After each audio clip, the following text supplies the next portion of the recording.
क्या आपने कभी सोचा है कि दुनिया की सबसे ताकतवर सेना जब अपना नाम बदलती है तो उसके पीछे कोई मामूली वजह होती है या फिर कोई बहुत बड़ा गेम प्लान? क्या अमेरिका ने अब भारत को अपनी रणनीतिक प्राथमिकताओं की लिस्ट से डिलीट करने का मन बना लिया है? चाइना को रोकने के लिए जिस इंडो पैसिफिक नाम का ढोल 2018 से पीटा जा रहा था, उसे अचानक से दफन करके पैसिफिक कमांड की वापसी क्यों कर दी गई है? क्या मोदी और ट्रंप की फ्रांस वाली मुलाकात सिर्फ एक हाथ मिलाना है या फिर इसके पीछे छिपे हैं भारत के लिए वो कड़वे सच जिन्हें आज तक हमसे छुपाया गया है? आखिर क्यों अमेरिकी रक्षा विभाग के नए नक्शे के अंदर भारत के अहम हिस्सों को ग्रे करके दिखा दिया गया है? दोस्तों, इन 5 सवालों के जवाब में ही छिपा है वो राज जो तय करेगा कि आने वाले कल के अंदर भारत अमेरिका का दोस्त रहेगा या फिर एक ऐसा देश जिसे अमेरिका सिर्फ अपने फायदे के लिए इस्तेमाल करना चाहता है। दोस्तों, आज बात करेंगे उस जियोपॉलिटिकल सुनामी की जिसने वॉशिंगटन से लेकर के न्यू दिल्ली तक खलबली मचा दी है। दोस्तों, फ्रांस की राजधानी पेरिस में G7 का बहुत बड़ा मंच सजा हुआ है। प्रधानमंत्री नरेंद्र मोदी और अमेरिकी राष्ट्रपति डोनाल्ड ट्रंप की मुलाकात होने वाली है, लेकिन इस बहुचर्चित मुलाकात से ठीक पहले अमेरिका ने एक ऐसा दांव चल दिया है जिसने अंतर्राष्ट्रीय कूटनीतिक गलियारों के अंदर भूचाल ला दिया है। दोस्तों, अमेरिका ने एक ऐसा फैसला लिया है जो साफ साफ बताता है कि इंटरनेशनल पॉलिटिक्स के अंदर कोई भी हमेशा के लिए पक्का दोस्त नहीं होता। इस खेल के अंदर सिर्फ अपना फायदा देखा जाता है। तो आखिर क्या है वो फैसला जिसने भारत को अलर्ट कर दिया है? दोस्तों, अब आप सोच रहे होंगे कि आखिर ऐसा क्या कर दिया है अमेरिका ने, तो ध्यान से सुनिए। दोस्तों, अमेरिका की एक बहुत बड़ी और सबसे अहम मिलिट्री कमांड है जिसे पूरी दुनिया इंडो पैसिफिक कमांड के नाम से जानती थी, लेकिन अमेरिका के युद्ध विभाग ने रातों रात इससे इंडो शब्द को ही गायब कर दिया है। जी हां, अब इसे वापस से सिर्फ पैसिफिक कमांड या शॉर्ट फॉर्म के अंदर यूएस पैसकॉम कहा जाएगा। दोस्तों, अब आप कहेंगे कि भाई साहब सिर्फ एक नाम बदलने से क्या होता है, नाम ही तो बदला है, इतनी टेंशन वाली क्या बात है? तो दोस्तों, जियोपॉलिटिक्स के अंदर कोई भी पत्ता बिना किसी इशारे के नहीं हिलता है। यहां कागजों पर बदला गया एक नाम कई बड़े संकेत देता है और यह संकेत सीधे सीधे भारत के लिए है। क्या आपको लगता है कि यह सब अचानक हुआ है? तो ऐसा बिल्कुल नहीं है। इसके पीछे एक बहुत बड़ा मास्टर प्लान काम कर रहा है। इंडो शब्द भारत और हिंद महासागर की ताकत का प्रतीक था। इसे हटाकर के अमेरिका ने खुलेआम यह संदेश दे दिया है कि वो अब बहुपक्षीय आदर्शवाद को छोड़ करके सिर्फ अपने प्रशांत महासागर के हितों पर ही फोकस करेगा। अमेरिका को शायद अब यह लगने लगा है कि उसे चाइना को काउंटर करने के लिए भारत की उतनी जरूरत नहीं है और यहीं से शुरू होता है असली सस्पेंस। क्या अमेरिका ने भारत को धोखा दे दिया है? क्या ट्रंप प्रशासन भारत के बिना अपनी नई वैश्विक रणनीति बना रहे हैं? तो दोस्तों, ये सवाल हर उस इंसान के दिमाग के अंदर खटक रहा है जो दुनिया की राजनीति को थोड़ा भी समझता है। दोस्तों, थोड़ा पीछे चलिए और फ्लैशबैक के अंदर कहानी की उस जड़ को तलाशते हैं।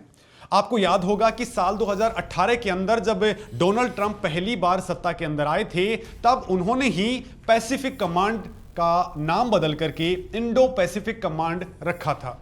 उस समय भारत के अमेरिकी रक्षा मंत्री जेम्स मैटिस ने बड़े ही गर्व के साथ में कहा था कि यह नाम भारत की बढ़ती रणनीतिक भूमिका को दिखाता है।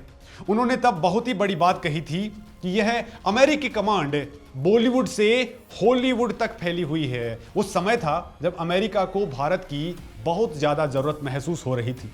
तब दोस्तों, भारत को चाइना के खिलाफ एक मजबूत चट्टान के रूप में देखा जा रहा था, लेकिन आज उसी डोनाल्ड ट्रंप के दूसरे कार्यकाल के अंदर यह नाम वापस ले लिया गया है। पेंटागन अब सफेद झूठ बोलते हुए कह रहा है कि हम अपनी ऐतिहासिक जड़ों की तरफ लौट रहे हैं, लेकिन क्या सच्चाई सिर्फ इतनी सी है? ऐसा नहीं है दोस्तों, सच्चाई बहुत गहरी और बहुत ज्यादा कड़वी है। असल के अंदर डोनाल्ड ट्रंप प्रशासन भारत को यह सीधा संदेश दे रहे हैं कि अगर भारत आंख मूंद करके अमेरिका की हर बात नहीं मानेगा तो अमेरिका भी भारत को भाव नहीं देगा।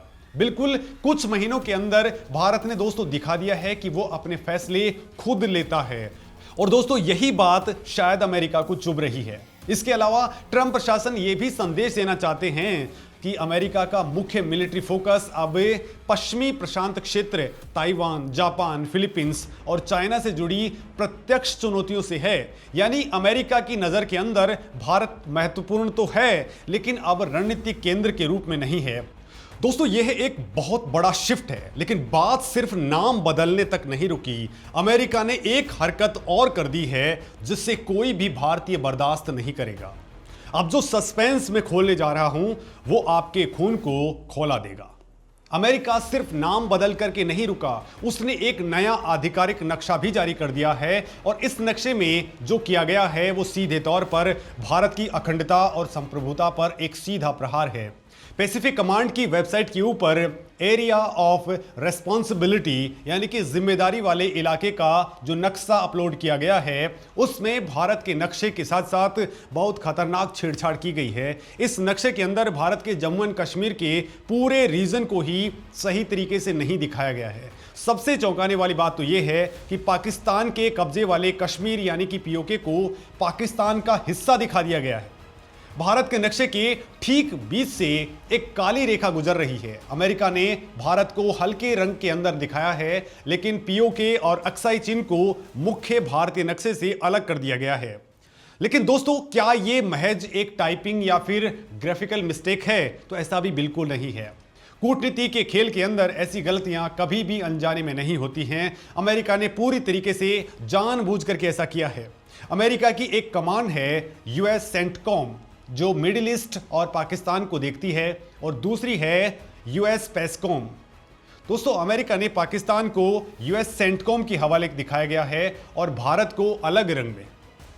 तो ट्रंप का पाकिस्तान के प्रति जो नया प्रेम उमड़ रहा है वो नक्शा उसी का सबसे बड़ा और पक्का सबूत है। यह भारत के लिए एक सीधा इशारा है कि अमेरिका अब दक्षिण एशिया के अंदर एक अलग ही गेम प्लान कर रहा है। लेकिन क्या भारत इससे चुप बैठ जाएगा? क्या भारत 2026 के आज के दौर के अंदर भी अमेरिका की इस गुस्ताखी को भूल जाएगा? तो दोस्तों, कहानी में असली ट्विस्ट तो अब सामने आता है। एक तरफ नाम बदला जा रहा है, नक्शे के साथ में इतनी बड़ी छेड़छाड़ हो रही है, और दूसरी तरफ पेरिस के G7 समिट में भारत और अमेरिका के नेता आमने सामने हैं। दोस्तों, इस मुलाकात के पीछे एक बहुत ही गंभीर, भावुक और बड़ा मुद्दा छिपा हुआ है, जिस पर अमेरिका ने अभी तक एक भी बार माफी मांगने की जहमत नहीं उठाई है। हाल ही में दोस्तों, हॉर्मुज स्ट्रेट के पास में एक कमर्शियल जहाज के ऊपर अमेरिका के तगड़े अटैक के दौरान 3 निर्दोष भारतीय नाविकों ने जान गंवा दी। ये कोई छोटी मोटी घटना नहीं थी। इस घटना ने पूरे भारत को अंदर तक झकझोर करके रख दिया है। दोस्तों, मारे गए नाविकों के परिवार आज भी दर दर भटक रहे हैं और जवाब मांग रहे हैं। एक 23 साल के युवा भारतीय नाविक आदित्य शर्मा के पिता का वो बयान हर भारतीयों का सीना चीर रहा है, जो उन्होंने रोते हुए कहा है कि मुझे मेरे बेटे का शरीर वापस चाहिए। मैं जानना चाहता हूं कि उसके आखिरी पलों में क्या हुआ था, क्या किसी ने उसकी कुछ मदद भी की थी? क्या अमेरिका ने इस भयंकर दुखद घटना पर कोई अफसोस जताया? तो ऐसा बिल्कुल नहीं है। अमेरिका का घमंड और अहंकार आप देख लीजिए। उनके शुरुआती बयान में भारतीयों की जान का कोई जिक्र तक नहीं था। उन्होंने बस इतनी सी बात कही कि जहाज उनके अमेरिकी प्रतिबंधों का उल्लंघन कर रहा था। जब भारत सरकार ने इसका कड़ा विरोध दर्ज कराया और अमेरिकी डिप्लोमेट्स को तलब किया, तब भी अमेरिकी विदेश मंत्री मार्को रूबियो का बयान बेहद बेतुका और सीधे तौर पर भड़काने वाला था। उन्होंने साफ कहा कि अमेरिकी नाकेबंदी का उल्लंघन किसी भी कीमत पर बर्दाश्त नहीं किया जाएगा। उन्होंने एक बार फिर उन निर्दोष भारतीयों की जान के ऊपर कोई खेद प्रकट नहीं किया। अमेरिका के ही कई बड़े जियोपॉलिटिकल एक्सपर्ट्स जैसे डेरिक जे ग्रॉसमैन अब खुद अमेरिका की विदेश नीति पर सवाल उठा रहे हैं। वो पूछ रहे हैं कि अमेरिका आखिर भारत का कैसा दोस्त है? क्या एक दोस्त दूसरे दोस्त के नागरिकों की जान पर इस तरह की बेरुखी और घमंड दिखाता है? और यही वो सबसे बड़ा सस्पेंस है जो G7 समिट के मंच पर छाया हुआ है। क्या प्रधानमंत्री मोदी डोनाल्ड ट्रंप की आंखों के अंदर आंखें डाल करके उन 3 भारतीय नागरिकों का मुद्दा उठाएंगे? भारत इस वक्त दोस्तों एक बहुत बड़े राजनीतिक और कूटनीतिक दबाव के अंदर है। दुनिया भर के कैमरे लगातार मोदी और ट्रंप के बॉडी लैंग्वेज को रिकॉर्ड कर रहे हैं। कल जब फोटो सेशन हो रहा था तो पोडियम पर चढ़ते वक्त पीएम मोदी ने अपना हाथ बढ़ाकर ट्रंप को सहारा दिया था।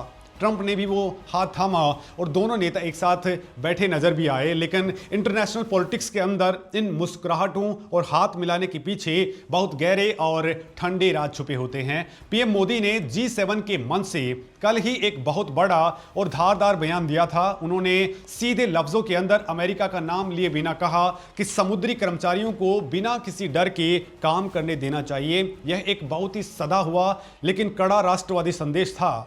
पूरी दुनिया के लीडर्स समझ गए कि मोदी का इशारा किस तरफ था। यह भारत के उस सख्त रुख को दर्शाता है जो अब किसी के भी सामने झुकने को बिल्कुल तैयार नहीं है। दोस्तों, क्या ट्रंप इस इशारे को समझ पाएंगे?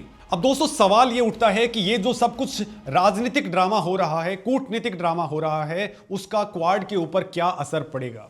क्वाड 4 देशों का एक बड़ा समूह है। भारत, अमेरिका, जापान और ऑस्ट्रेलिया। इस पूरे समूह का आधार ही इंडो पैसिफिक का आइडिया था। इसे बनाया ही इसलिए गया था ताकि समंदर के अंदर चाइना की बढ़ती दादागिरी को काउंटर किया जा सके। लेकिन जब अमेरिका ने खुद ही अपनी मिलिट्री कमांड से इंडो वर्ल्ड को दरकिनार कर दिया है, तो क्वाड का क्या भविष्य अब अंधेरे के अंदर है? दोस्तों, भारत के जाने माने वरिष्ठ पत्रकार और जियोपॉलिटिकल एक्सपर्ट आर जगन्नाथन का साफ कहना है कि यूनाइटेड स्टेट्स ऑफ अमेरिका से ज्यादा मनमानी करने वाला कोई मुल्क आज धरती पर नहीं है। वो अपने बनाए नियम बाकी सारी दुनिया के ऊपर थोपता है, लेकिन खुद किसी के नियमों को मानने को तैयार नहीं होता। ऐसे में भारत को अपनी डिपेंडेंसी अमेरिका से तत्काल कम कर देनी शुरू कर देनी चाहिए।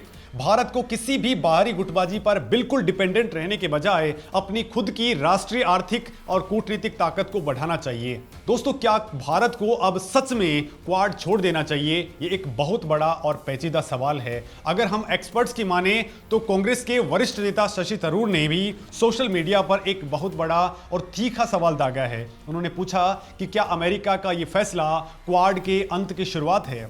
तो दोस्तों, सोचिए, जब देश के अंदर के नेता भी इस बात को लेकर के आशंकित हैं तो मामला कितना गंभीर होगा। कुछ जियोपॉलिटिकल एक्सपर्ट्स चिंता जता रहे हैं कि अमेरिका के इस कदम के बाद में दक्षिण एशिया में जिस भारत का बैकयार्ड कहा जाता था, वहां अब चाइना और पाकिस्तान का जियोपॉलिटिकल और जियो इकोनॉमिकल और सैन्य दबदबा बहुत तेजी से बढ़ सकता है। अगर अमेरिका अपना पूरा फोकस सिर्फ पैसिफिक रीजन यानी कि ताइवान, जापान और फिलीपींस तक सीमित रखता है, तो हिंद महासागर के अंदर चाइना की घुसपैठ और ज़्यादा आक्रामक हो जाएगी। यह भारत के लिए एक बहुत बड़ी राष्ट्रीय चुनौती या इंटरनेशनल चुनौती होने वाली है। लेकिन हमारा देश 2026 का वो नया भारत है जो हर बड़ी से बड़ी चुनौती का डट करके सामना करना जानता है। दोस्तों, हमें किसी बाहरी ताकत की बैसाखी की बिल्कुल भी जरूरत नहीं है। आज की तारीख के अंदर भारत अमेरिका के रिश्ते पिछले कई सालों के बेहद निचले और खराब लेवल पर पहुंच चुके हैं। ट्रंप प्रशासन की नीतियां, चाहे वो सख्त वीजा रूल्स हों या फिर इमिग्रेशन को लेकर के हों या फिर ट्रेड पर लगाए गए 50% से ज्यादा के भारी भरकम रेसिप्रोकल टैरिफ हों, इन सब ने भारत की बाजार और इकोनॉमी को बहुत बड़ा डेंट पहुंचाया है।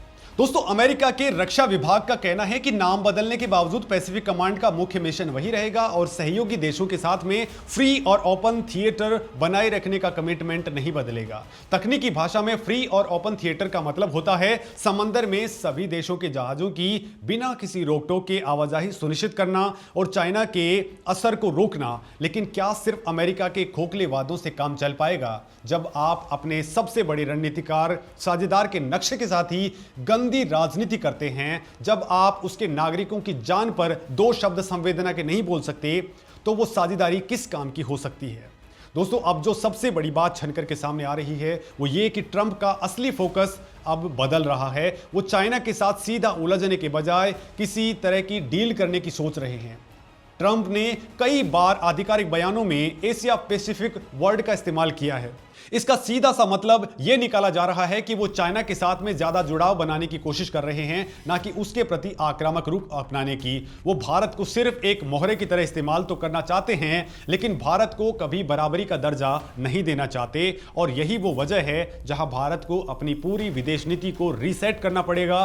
भारत ने भी अपनी चालों से अमेरिका को साफ कर दिया है कि अगर आप अमेरिका फर्स्ट की की नीति पर चलते हैं तो हम भी इंडिया फर्स्ट की, भारत फर्स्ट की अपनी राष्ट्रवादी नीति से 1 इंच भी पीछे नहीं हटने वाले। अब दुनिया भर की निगाहें इस बात के ऊपर टिकी हैं कि फ्रांस के पेरिस में चल रहे G7 समिट के बंद कमरों में क्या खिचड़ी पकने वाली है। जब मोदी और ट्रंप आमने सामने होंगे तो क्या बात होगी।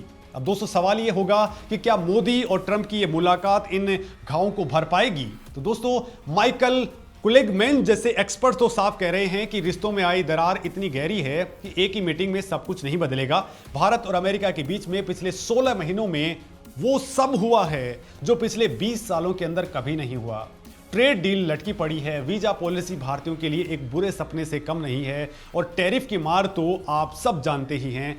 यूएस इंडिया बिजनेस काउंसिल के पूर्व प्रेसिडेंट अतुल केशप ने बिल्कुल सही कहा है कि पिछले 25 सालों के अंदर दिल्ली और वॉशिंगटन के बीच में जो शानदार तालमेल बना था वो अब ढीला पड़ चुका है, खत्म हो चुका है। दोनों देशों को अगर साथ चलना है तो इन फालतू की बयानबाजी को छोड़ करके डिजिटल इकोनॉमी और न्यूक्लियर एनर्जी जैसे असली और बड़े मुद्दों पर काम करना होगा। लेकिन दोस्तों भारत की जनता पूछ रही है आखिर हम कब तक ये बेरुखी सहेंगे। क्या क्वाड का कोई वजूद बचा है, क्या मतलब बचा है जब उसका सबसे बड़ा पार्टनर ही हमें अनइम्पोर्टेंट घोषित करने पर तुला हुआ है। दोस्तों आप इस मामले में क्या सोचते हैं, कमेंट करके जरूर बताइए क्योंकि मोदी की आज मुलाकात है। नमस्कार।